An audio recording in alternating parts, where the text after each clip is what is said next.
Hello, this is Pam at 5 Star Breath. In this slideshow, we're going to go back to the Bronze Age and look at some of the pottery, especially from around 3000 BC in the Ukraine, that shows at this time it was the goddess that was worshipped, especially the bird goddess or owl-headed goddess. And here you can see on this book cover an example of an owl-headed goddess, a symbol of fertility, and much more.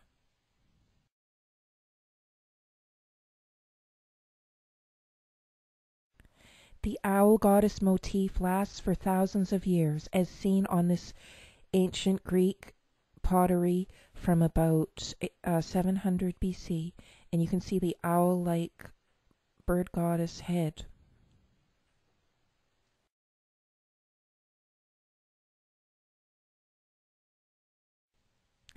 And here from around 500 BC is Athena, the patron goddess of Athens.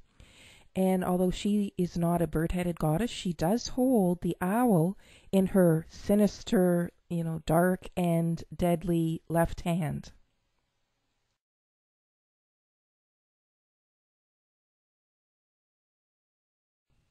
Here is a silver coin from ancient Athens, and it's showing the olive branch in the upper left, Athena's owl, and then the first three letters of the goddess Athena and her state, but also ate is a verbal pun because it sounds like the Greek word for fate or death.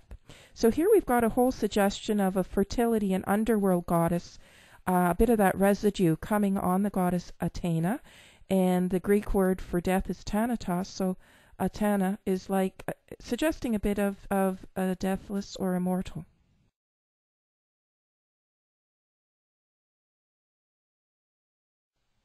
And now going back hundreds of years before Athens and going east to the ancient Mesopotamian world, here is an example of their underworld goddess who was also associated with the planet Venus. Here's an Akkadian example of Ishtar, and you can see she's on this solar gateway of day and night as shown by the two lions in this altar shape that she's standing on, and they're flanked by owls as symbols of the underworld of the dead.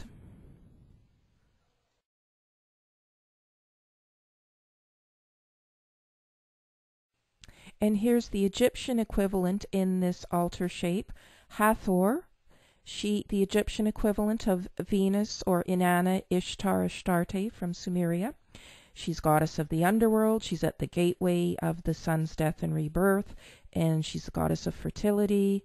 And of course, Venus is the first star in the sky at night, and she's also the dawn star. So she's right there when the sun is going to bed at night and when it's reborn in the morning.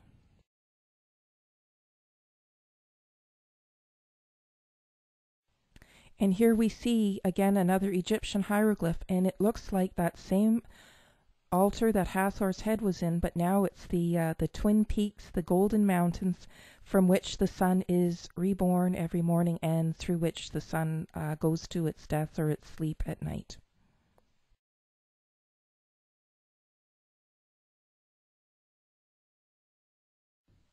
Now, in a previous slideshow, I've compared the golden arches of McDonald's with this Om symbol, and I've related them also to the Twin Peaks Mother Goddess or birth canal symbol. And what I want us to also see here is another, this swirling windpipe, as I call it, through which the wind blows that creates the four material elements. And this swirl is a common feature on the ancient Bronze Age goddesses.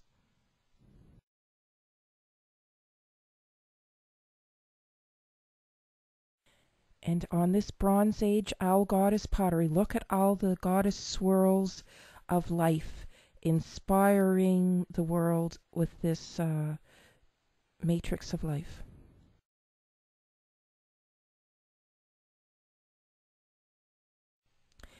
Here are common examples of Bronze Age pins, and especially the one to the left looks like the owl goddess. A lot of the owl goddess carvings have big swirly eyes, And also note the kind of phallic beak shape there. The favorite toga pin of ancient Rome contained the swirl of the goddess and as a snail shell, and then the snail body was the phallic male part. So you've got the two-in-one goddess symbol.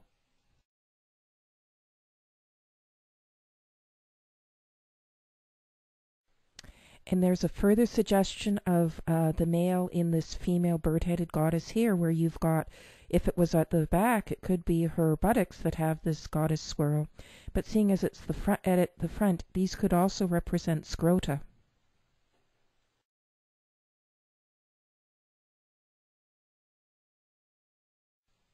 And from the ancient Minoan culture, which is modern-day Crete, from about 3,500 years ago, come these bird goddess carvings.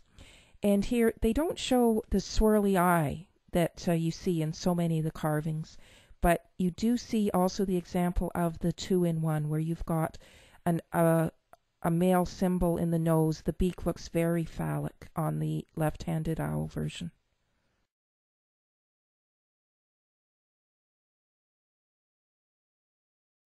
And just as we see in the Om symbol, we see both sun and moon, male sun and female moon, in so many of the bird goddesses or ancient goddesses, as in this one here from around 700 BC, again from ancient Greece.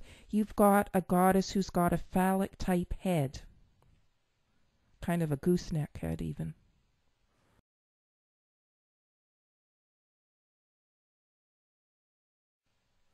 And here is a comparison of bird goddess swirls from both Minoa, which is the ancient Crete, on the left, and on the right, the upper right, you see the Celtic examples. So really right throughout, from southern Europe up to northwestern Europe, you see a common symbolism in the owl goddess and the swirls associated with the goddess.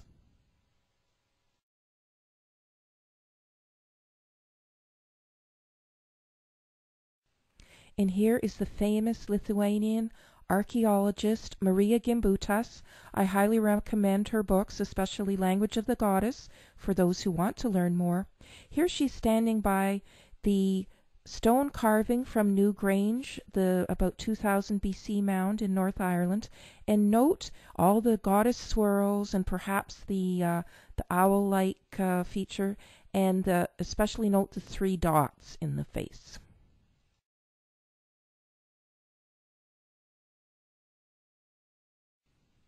From the same time period, around 2000 BC, but this time it's in Scotland, Aberdeenshire, comes this about 3-inch stone-carved tetrad covered in goddess swirls.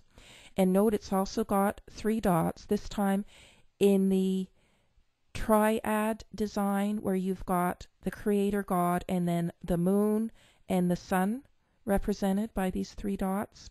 But also you can consider the creator god makes its first step out into like a fertilized egg, making its first division into 2, and the second division of the fertilized egg creates 4 cells, and then you've got, with those 4 cells represented by this carved tetrad here, you've got the 4 elements of air, fire, water, and earth.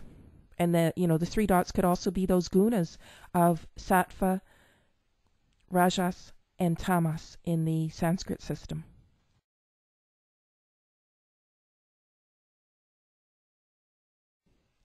And here the famous Pythagorean decad, also containing the anima mundi, the sun and the moon, in the tetrad at the top. It's telling the same cosmogonic story as that stone-carved tetrad and as the Om.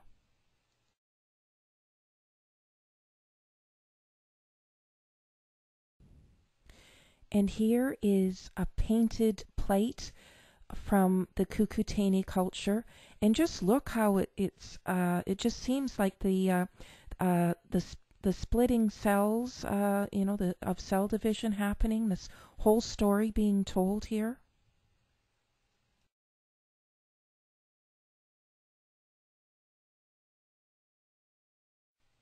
And here again, it's a depiction of an egg that's undergone one fertilization, and now it's undergoing the second to create the four-celled cosmic tetrad.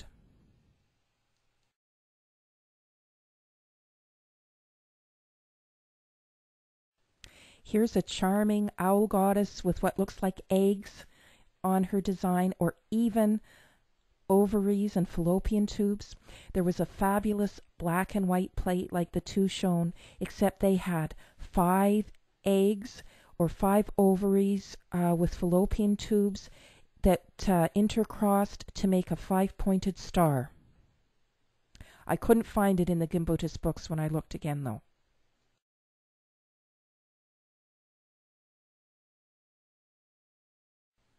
This owl goddess jar does show the sacred pentagon with a man inscribed in it.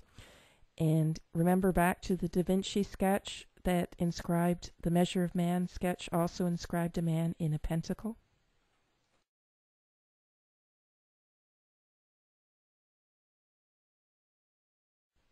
And here's a Bronze Age forerunner of the famous Ukrainian Easter egg.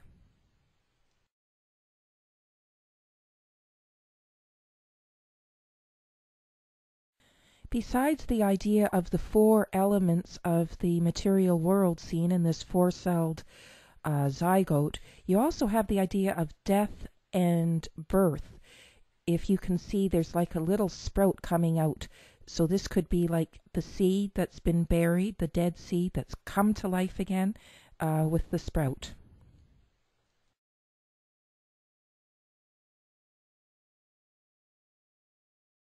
Swastikas are so common on the Cucuteni pottery that they are used in this banner in the museum display. This is a representative of the sun, as well as the 4 elements. The sacred Hindu swastika also represents the wheel of Dharma, of birth and death and rebirth.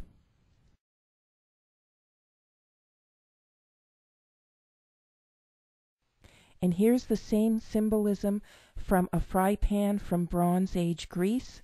The Isle of Syros has the swastika made out of 4 swirls of the goddess. It's got a solar disc, and then you've got the Dharma wheel represented by the 4 fish, another soul symbol, where you've got birth, death, rebirth, and hopefully ascension through the goddess gate, because many of these fry pans would hold a boat that would carry the sun on its nighttime journey.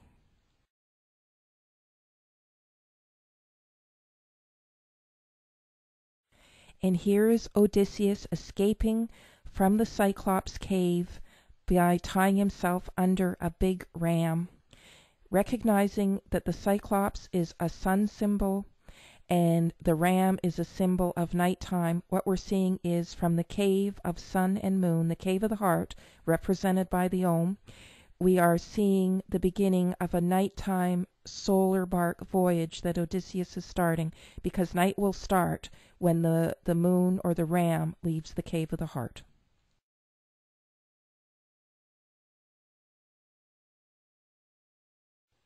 Homer's words reveal that he is telling the same nighttime solar voyage as the Egyptians, the Minoans, and the ancient Mesopotamians.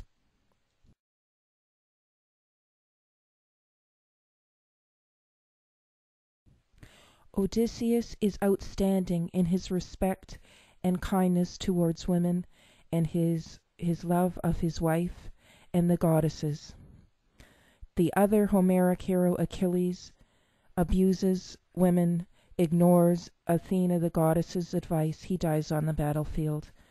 Another hero, Gilgamesh, goes around abusing and raping women. He cannot get his boat to the farther shore. A love and respect for the goddess and the feminine is essential for us to make it to the farther shore. I invite you to begin your voyage today, your odyssey, at 5 Star Breath.